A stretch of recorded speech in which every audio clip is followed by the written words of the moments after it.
할렐루야. 네, 수요 기도에 참여해서 하나님을 예배하고 또 마음의 소원을 하나님께 아뢰는 우리 모두에게 하나님의 은혜와 평강이 함께 하시길 간절히 소망합니다. 또한 말씀의 은혜가 저에게도 그리고 말씀을 듣는 우리 모두에게 함께 하기를 간절히 축원합니다. 오늘 수요 기도에는 1 그리고 7 그리고 13 여성교회가 드리는 헌신 예배로 드리고 있습니다. 마음과 정성을 다해 찬양도 준비하고 예배를 준비한 우리 1, 7, 13 여성교회에게 하나님께서 은혜를 허락하여 주시기를 간절히 소망합니다. 우리 교회는 3개의 성교회가 연합해서 하나님을 예배하는 헌신 예배를 드리고 있습니다. 이렇게 연합해서 하나님을 예배하는 모습이 하나님 보시기에 참 좋다라는, 하나님 보시기에 참 좋으시겠다라는 생각을 했습니다. 제가 각 여성교회의 연령을 한번 좀 확인해 봤어요. 우리 1여성교회는 70에서 71세, 그리고 7여성교회는 58세에서 59세, 13여성교회는 46세에서 47세로 이렇게 구성이 되어져 있더라고요. 여러 연령대가 한데 모여서 세대 간을 초월해서 하나님을 예배하는 모습이 하나님 보시기에 참 기쁘실 것 같다라는 생각을 해보았습니다. 우리 1여성교회 어디 계시죠? 손 한번 이렇게 잠깐. 네, 앞에 앉아 계십니다. 우리 1여성교회 우리 권사님 또 집사님들께 한 가지 여쭙겠습니다. 우리 아래 동생들 여성교회를 보면 어떤 생각이 드십니까? 잘 모르겠다 이런 표정이신데요. 네, 좋을 때다라는 생각이 들 것 같아요. 젊을 때가 얼마나 좋습니까?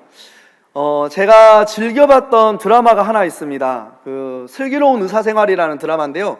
그 드라마 에피소드 중에 한 가지가 있는데 바로 오래전에 유방암 수술을 해서 한쪽 유방이 없는 여성이 뇌종양에 걸려요. 그래서 그 뇌종양을 치료하는 에피소드입니다. 그 여성이 6인실, 여러 사람이 쓰는 병실에 입원해 있는데 할머니들이 그 여성을 계속 쳐다보는 거예요. 그래서 여성이 그게 너무 싫은 거예요. 마치 한쪽 가슴이 없는 자신을 수술로 인해서 한쪽 가슴이 없는 자신을 동물원의 원숭이 보는 듯이 쳐다보는 것 같은 느낌을 그 여성이 받았었나 봅니다. 그래서 막 소리쳐요. 한쪽 가슴 없는 여자 처음 보냐고, 그렇게 신기하냐고, 왜 그렇게 쳐다보냐고 소리치면서 할머니들께 따집니다. 그랬더니 그 병실의 할머니들이 뭐라고 했는지 아십니까? 이뻐서, 젊은 게 이뻐서 쳐다본다고 그렇게 이야기를 했습니다. 물론 그 할머니들보다 많이 젊으시긴 하지만 우리 1여성교회 회원들이 동시에 함께 연합하고 있는 7여성교회 그리고 13여성교회를 볼 때 이쁘다, 젊어서 이쁘다라는 마음이 들지 않을까라는 생각을 해보았습니다. 그러시죠? 네, 감사합니다. 노래 중에 내 나이가 어때서 라는 노래가 있어요. 그 노래 가사 중에 제가 노래를 잘 부르면 불렀으면 좋겠는데 부르지 못하고 세월아 비켜라 내 나이가 어때서 사랑하기 딱 좋은 나이인데 라는 가사가 있습니다. 그 노래 가사처럼 우리 13여성교회 회원들 사랑하기 딱 좋은 나이인 줄로 믿습니다. 우리 7여성교회 사랑하기 딱 좋은 나이인 줄로 믿습니다. 우리 1여성교회 역시 사랑하기 딱 좋은 나이인 줄로 믿습니다. 사랑하기 딱 좋은 나이인 우리 1, 7, 13 여성교회 회원들과 우리 바른교회 모든 성도님들, 우리 모두 사랑하기 딱 좋은 나이입니다. 이 사랑하기 딱 좋은 나이에 우리 서로 사랑하며 사실 수 있기를 간절히 소망합니다. 편견이라는 말이 있습니다. 편견, 어떤 의미를 가지고 있냐면요, 공정하지 못하고 한쪽으로 치우친 생각이라는 의미를 가지고 있습니다. 오늘 우리가 사도행전 11장 1절부터 18절의 말씀을 함께 살핍니다. 이 1절부터 18절까지 말씀을 보다 보면 편견에 사로잡힌 사람들과 또 자신의 경험과 자신의 입장을 대변하는 한 사람의 이야기가 나오고 있습니다. 예수님께서 십자가에 죽으시고 3일 만에 부활하셨습니다. 부활하신 이후에 제자들에게 자신을 보이시고 제자들과 40일간 함께 지내셔요. 그리고 난 이후에 제자들이 보는 앞에서 승천하십니다. 예수님께서 그렇게 하늘로 승천하시면서 제자들에게 마지막으로 건네는 말씀이 있습니다. 사도행전 1장 8절의 말씀입니다. 오직 성령이 너희에게 임하시면 너희가 권능을 받고 예루살렘과 온 유대와 사마리아와 땅끝까지 이르러 내 증인이 되리라 하시니라. 아멘. 예수님께서 복음 전파의 사명을 제자들에게 맡기고 승천하신 지 얼마 지나지 않아 예수님의 제자들은 마가의 다락방에서 성령 임재를 경험을 합니다. 그리고 성령의 임재를 경험한 사도들을 중심으로 예루살렘 교회가 세워져요. 그야말로 복음의 전초기지, 복음의 최앞장에 최선두에 그 역할을 감당할 교회가 예루살렘에 세워진 것입니다. 이제 이 예루살렘 교회를 중심으로 예수님께서 맡기신 복음 전파의 사명을 이제 이들이 감당해 나가면 되는 것입니다. 그런데 오늘 본문에 보면 요빠에서 이방인 고넬료에게 복음을 전한 이 사도 베드로를 예루살렘 교회에서 청문회로 이렇게 자리를 잡습니다. 청문회를 베드로를 대상으로 해서 연 거죠. 본문 1절과 2절 말씀 같이 한번 읽어보겠습니다. 1절 2절입니다. 유대에 있는 사도들과 형제들이 이방인들도 하나님의 말씀을 받았다함을 들었더니 베드로가 예루살렘에 올라갔을 때에 할례자들이 비난하여. 아멘. 1절과 2절을 보면은 베드로를 청문회에 앉힌 이들이 누구인지를 알 수가 있습니다. 베드로를 청문회의 자리에 앉힌 사람들은 할례자들이었습니다. 우리가 할례자라는 말을 보면서 사도 바울이 이야기하는 할례파를 생각하는 경우가 많이 있어요. 그런데 그렇지 않습니다. 이전까지 공식적으로 이방인들에게 복음이 전해졌다라는 내용이 성경에 기록되어 있지 않아요. 즉 이 예루살렘 교회의 할례자들이란 예루살렘의 교회에서 신앙생활을 하던 유대인 그리스도인들, 즉 예루살렘 교회의 대부분의 성도들이라고 보면 될 것 같습니다. 심지어 베드로와 함께 예수님의 뒤를 따른다라고 했던 사도들도 이 할례자들에 포함이 돼요. 이들이 아궁이에 던져질 들풀과도 같이 여겼던 이방인들이 그들의 전유물이라고 생각했던 복음을 들었고, 복음을 들은 데서만 그친 것이 아니라 그들이 세례를 받았다는 말을 듣고 베드로를 비난하고 있는 것입니다. 베드로는 예루살렘과 온 유대와 사마리아와 땅끝까지 가서 복음을 전하라라는 그 예수님의 말씀을 실천했을 뿐인데 교회의 모든 성도들의 비난을 지금 받고 있습니다. 이때 베드로가 어떻게 합니까? 4절 말씀 같이 있습니다. 4절입니다. 베드로가 그들에게 이 일을 차례로 설명하여. 베드로가 자신을 청문회의 자리에 앉히고 자신의 행동을 힐난하며 비난하는 이들에게 차례로 설명했다라고 성경은 기록을 하고 있습니다. 그런데 차례로 설명하는 이 베드로의 모습이 이전의 베드로의 모습과 사뭇 다릅니다. 베드로 하면 잘 알려진 것처럼 본래 성격이 불같이 급하고 또 변덕스러웠지 않습니까? 예수님께로부터 천국의 열쇠를 받을 수 있다라는 그런 극찬을 받은 사람이 베드로였죠. 그런데 그 직후에 교만에 빠져서 사탄아 물러가라 라고 예수님께 질타를 받은 사람도 이 베드로였습니다.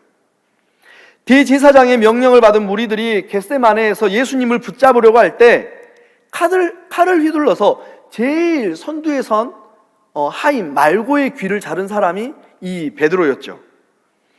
이 세상의 모든 사람들이 다 예수님을 버려도 자신만은 끝까지 예수님을 따르겠다고 호언장담한 사람도 이 베드로였습니다. 그런데 바로 그날 밤에 예수님을 3번씩이나 부인하면서 예수님을 배반한 사람도 베드로였죠. 그 직후에 울려 퍼지는 닭울음 소리에 통곡하면서 회개한 사람이 이 베드로입니다. 그런데 그날 날이 밝은 뒤 십자가에 못 박히시는 예수님을 버리고 도망친 사람도 이 베드로예요.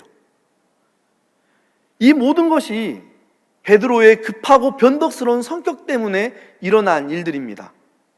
그렇다면 할례자들이 자신을 부당하게 비난하는 지금이야말로 불같이 화를 내야 우리가 아는 베드로다운 모습이지 않겠습니까?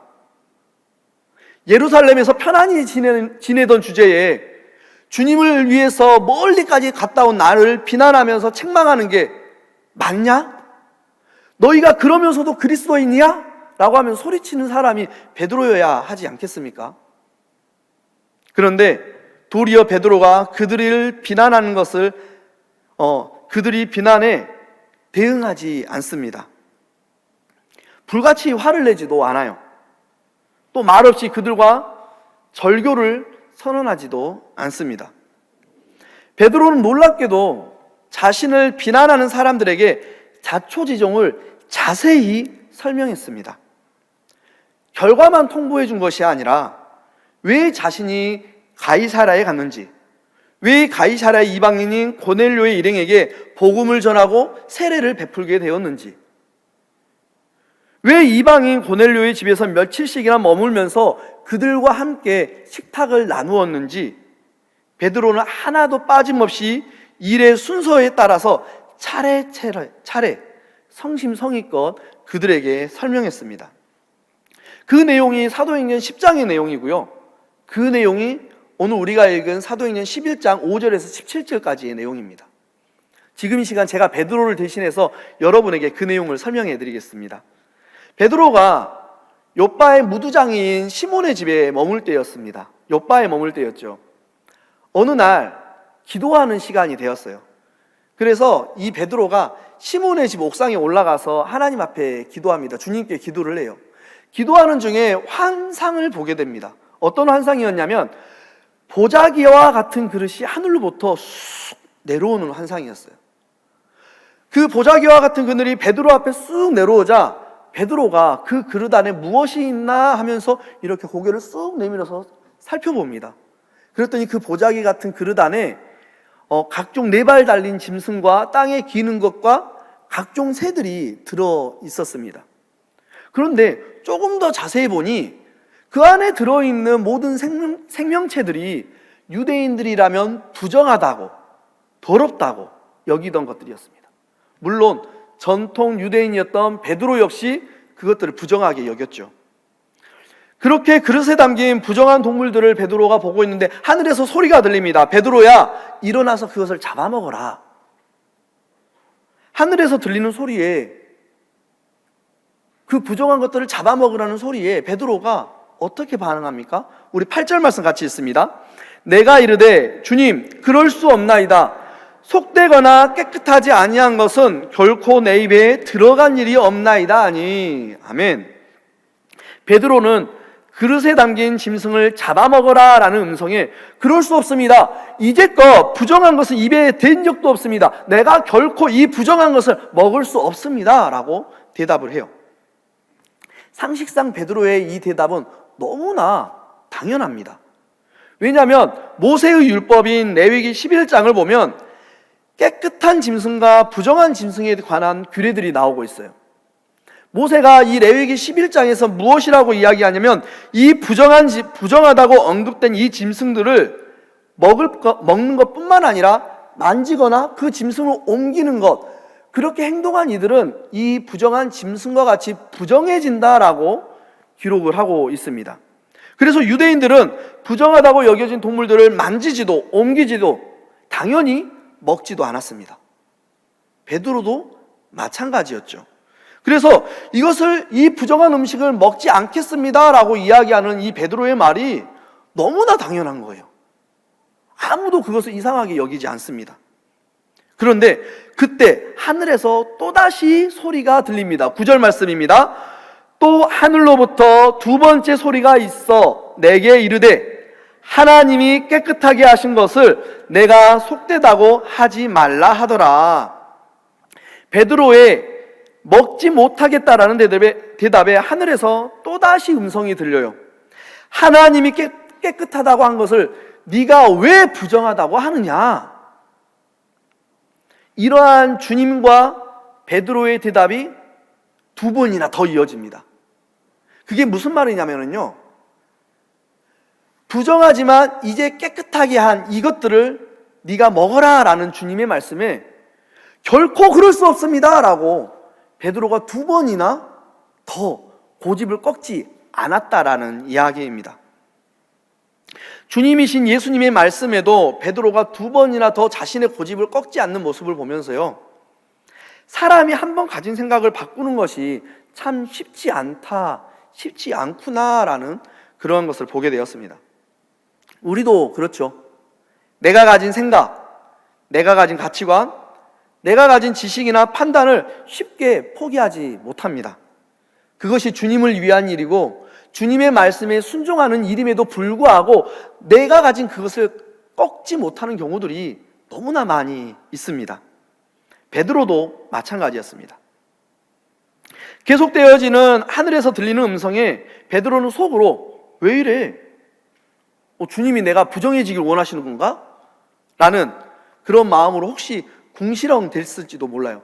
극히 제 개인적인 생각입니다. 베드로는 믿음이 좋아서 궁시렁 되지 않았을 수도 있지만 제가 봤을 때 궁시렁 됐을 것 같아요.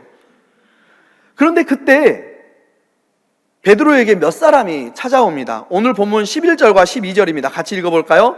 마침 3사람이 내가 유숙한 집 앞에 서 있으니 가이사랴에서 내게로 보낸 사람이라. 성령이 내게 명하사 아무 의심 말고 함께 가라 하시매 이 6 형제도 나와 함께 가서 그 사람의 집에 들어가니. 아멘. 우리 방금 읽은 11장 11절과 12절의 말씀을 조금 더 자세하게 사도행전 10장 17절부터 24절까지 기록되어져 있습니다. 우리 한번 여기는 조금 기니까요, 교독으로 한번 읽어볼까요? 사도행전 10장 17절에서 24절의 말씀 교독으로 읽어보겠습니다. 베드로가 본 바 환상이 무슨 뜻인지 속으로 의아해하더니 마침 고넬료가 보낸 사람들이 시몬의 집을 찾아 문 밖에 서서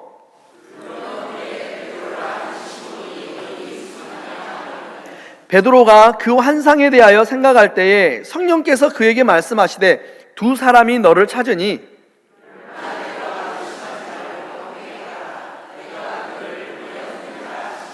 베드로가 내려가 그 사람들을 보고 이르되 내가 곧 너희가 찾는 사람인데 너희가 무슨 일로 왔느냐?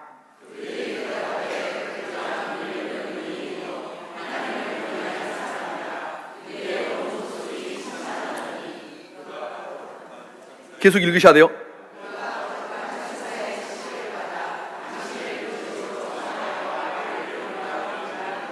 베드로가 불러들여 유숙하게 아니라 이튿날 일어나 그들과 함께 갈새 욥바에서 온 어떤 형제들도 함께 가니라. 고넬료가 그의 친척과 가까운 친구들을 모아. 아멘. 아멘. 베드로가 속으로 궁시렁대고 있을 때 고넬료가 보낸 사람들이 베드로를 찾아오죠. 베드로는 성령이 고넬료에게 말해서 베드로를 초대해 복음을 들으라 했고, 이에 고넬료가 자신들을 보냈다라는 이야기를 베드로를 찾아온 그 사람들에게 듣게 됩니다. 그리고 자신이 본 환상이 무엇을 의미하는지를 깨달아요.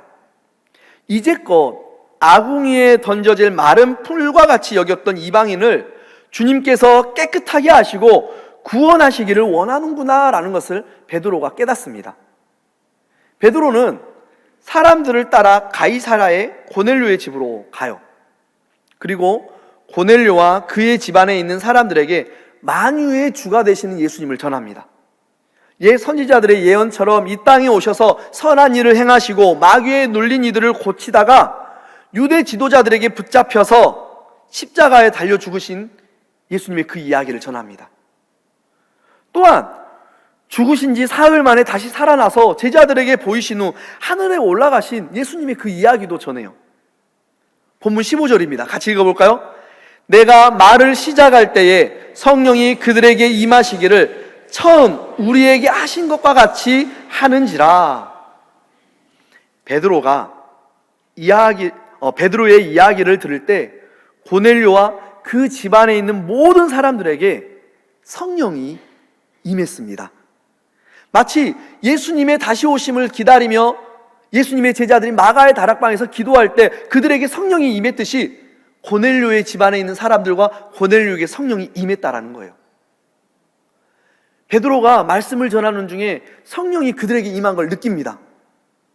그래서 너희는 성령으로 세례를 베풀라라는 예수님의 말씀 생각나요. 그래서 베드로가 고넬료와 그 집안에 있는 사람들 모두에게 세례를 베풀었습니다. 이렇게 성령에 이끌려 이방인에게 복음을 전하고 세례를 베풀고 돌아온 베드로에게 오늘 할례자들이 비난하고 있는 거예요. 화를 내고 있는 겁니다. 그렇다면 할례자들, 즉 예루살렘 교회의 유대인 성도들은 무엇 때문에 베드로에게 그렇게 화를 내고 그를 비난하는 것이었을까요? 단지 이방인에게 복음을 전하고 그들에게 세례를 주었기 때문에? 그들이 이방인에게 복음을 전하고 세례를 베푼 이 베드로에게 화를 내고 비난하는 이유는 주님과 정한 음식, 부정한 음식, 이것을 먹냐 마냐, 그것으로 예수님과 논쟁을 벌였던 베드로와 똑같은 이유에서 그랬습니다. 자신들이 이미 가지고 있던 생각, 자신들의 가치관, 자신들의 기준과 그 편견 때문에 이방인에게 복음을 전하고 세례를 베푼 베드로를 비난하고 있는 것입니다. 이방인들은 구원받을 수 없어. 이방인들은 부정해. 주님께서 유대인이셨던 것처럼 주님께 구원받는 사람도 유대인뿐이야. 그런 생각들, 이러한 편협한 생각 때문에 이방인에게 복음이 전해진 것, 또 그들에게 세례를 베푼 것을 그들이 용납할 수가 없었던 겁니다. 자신들의 생각을 버리지 못하고 고수했기 때문에 그랬다라는 거죠. 그런데 갑자기 그들의 태도가 바뀝니다. 18절 말씀 같이 읽어볼까요? 18절입니다. 그들이 이 말을 듣고 잠잠하여 하나님께 영광을 돌려 이르되 그러면 하나님께서 이방인에게도 생명 얻는 회개를 주셨도다 하니라. 아멘. 베드로를 비난하던 예루살렘 교회의 성도들이 베드로의 설명을 듣고 하나님께 영광을 돌리며 하나님께서 이방인에게도 생명을 얻는 회개를 주셨구나라고 고백합니다. 그리고 이방인 선교의 물꼬를 공식적으로 열게 돼요. 이때부터 이방인 선교가 예루살렘 교회에서 본격화가 되어집니다. 이 본문을 묵상하면서 제 마음을 감동시켰던 구절이 있습니다. 그리고 그 구절 때문에, 자세히 보면 그 구절 때문에 예루살렘 교회의 성도들도 베드로의 이방 선교를 인정하게 됐고요, 그 구절 때문에 이방인들에 대한 전도와 세례도 인정하게 되었습니다. 본문 17절입니다. 같이 읽어볼까요? 그런즉 하나님이 우리가 주 예수 그리스도를 믿을 때에 주신 것과 같은 선물을 그들에게도 주셨으니 내가 누구이기에 하나님을 능히 맡겠느냐 하더라. 아멘. 그런즉 하나님이 우리가 주 예수 그리스도를 믿을 때에 주신 것과 같은 그 선물을 그들에게도 주셨으니 내가 누구이기에 하나님을 능히 맡겠느냐 하더라. 내가 누구이기에 하나님을 능히 맡겠느냐? 내가 누구이기에 하나님을 능히 맡겠느냐? 이것이 베드로 신앙에 있어서 가장 핵심적인 믿음의 고백이고, 베드로의 신앙에 있어서 가장 핵심적인 믿음의 선포입니다. 그리고 이 믿음의 선포대로 베드로는 하나님의 일에 순종하면서 살았습니다. 하나님께서 하시겠다고 하시면 아무도 막을 수 없다라는 고백입니다. 하나님께서 구원하시겠다고 하시면 부정하다고, 자격이 없다고 하는 이들도 구원받을 수 있다라는 고백입니다. 이러한 베드로의 고백이 오늘 하나님 앞에 헌신하기로 결단하는 우리 1, 7, 13 여성교회 모든 회원들과 우리 바름의 모든 가족들에게 있기를 간절히 소망합니다. 제가 말씀을 묵상을 하면서 내가 누구이기에 하나님을 능히 맡겠느냐라는 구절에 집중했다라고 말씀을 드렸어요. 그 말씀을 계속 묵상을 하는데요, 마침 바름 가족주의를 우리가 선포식을 시작을 하고 그 과정을 계속해서 여정을 걸어오고 있습니다. 그래서 바름 가족주의에 대해서도 한번 생각을 해봤어요. 바름 가족주의를 계획을 하고 실행을 하고 진행하는 것은 사람입니다. 분명하죠. 우리 성도님들이 함께 그 바른 가족주의를 준비하고 진행해 나가고 있습니다. 그런데 이 바른 가족주의를 하나님께서 목장의 목원들, 코로나로 인해 예배에 참석하지 못하고 목장 모임에 참석하지 못하는 그 목원들을 초대하기 위해 하나님께서 계획하신 것이구나. 그리고 하나님께서 계획하신 그 일을 이루기 위해 오늘 우리가 힘을 내어서 이 바른 가족주의를 진행해 나가고 있는 것이구나 라는 확신이 제 마음 가운데 들었습니다. 물론 하나님의 계획하심과 하나님의 이 초대에 적극적으로 반응하시는 성도님들도 계시고, 그러고 싶으나 여건이나 환경이 허락되지 못해서 마음으로 기도로 동참하고 계신 성도님들도 계실 것입니다. 또 절대 그럴 일은 없지만 나와는 별개의 일이라고 생각하는 분들은 아마 없을 거예요. 그렇지만 가정이니까 그런 분들도 있을지도 모르겠습니다. 바른 가족주의를 두고 생각할 때, 아니 비단 바른 가족주의일 뿐만 아니라 하나님의 모든 사역을 두고 생각할 때 오늘 우리에게 들렸던 베드로의 고백을 우리가 떠올릴 수 있었으면 좋겠어요. 하나님의 사역을 우리가 행해 나갈 때 베드로의 이 고백이 오늘 우리들에게 떠올려질 수 있었으면 좋겠습니다. 내가 누구이기에 하나님의 사역에 동참하지 않을 수 있겠는가? 내가 누구이기에 하나님의 초대에 응하지 않을 수 있겠는가? 내가 누구이기에 하나님이 부르시는 이에게 초대를 전하지 않을 수 있겠는가? 내가 누구이기에 하나님께서 부르시는데 힘들다고 그저 앉아만 있을 수 있겠는가? 내가 누구이기에 하나님을 능히 막을 수 있겠는가? 사랑하는 바른 가족 여러분, 하나님께서 지금 우리를 향해 하나님의 계획을 펼치시고 그 계획을 이룰 사람으로 우리를 1여성교회를 7여성교회를 13여성교회를 부르고 계십니다. 그런데 내가 무엇이라고, 내가 누구라고 그 부르심을 외면할 수 있겠습니까? 날수를 세보니까요, 내일부터 바른 가족주일 당일까지 남은 날수가 총 10일 정도 되더라고요. 이 열흘간 베드로가 고백했던 것처럼 하나님이 하시겠다는데 내가 누구이기에 거부할 수 있겠는가라는 마음으로 목원들을 만나고 또 위로하고 초대할 수 있기를 간절히 부탁드립니다. 또한 초대받은 성도들께서도 내가 누구이기에 하나님의 이 초대를 거부할 수 있겠는가라는 마음으로 주님의 초대에 응할 수 있기를 부탁드립니다. 주님께서 하시겠다고 하시면 반드시 성취됩니다.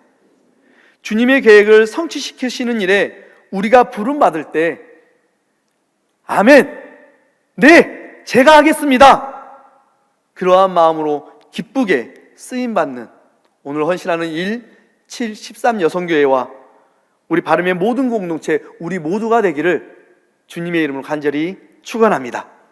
기도하시겠습니다. 할렐루야. 은혜가 많으신 하나님, 하나님께서는 우리를 향하여 많은 계획을 가지고 계신 줄로 믿습니다.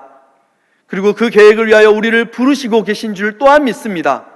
하나님께서 우리를 부르실 때 내가 누구이기에 능히 하나님의 부르심에 거부하겠는가라는 마음으로 그 부르심에 응하게 하시고 하나님 앞에 쓰임받게 하여 주시옵소서. 그리고 우리가 쓰임받을 때 하나님의 계획이 성취되어짐을 우리의 두 눈으로 목격하게 하여 주시옵소서. 언제나 주께서 우리에게 은혜를 베푸실 줄을 믿으며 이 모든 말씀 사랑이 많으신 예수 그리스도 이름으로 간절히 기도합니다. 아멘.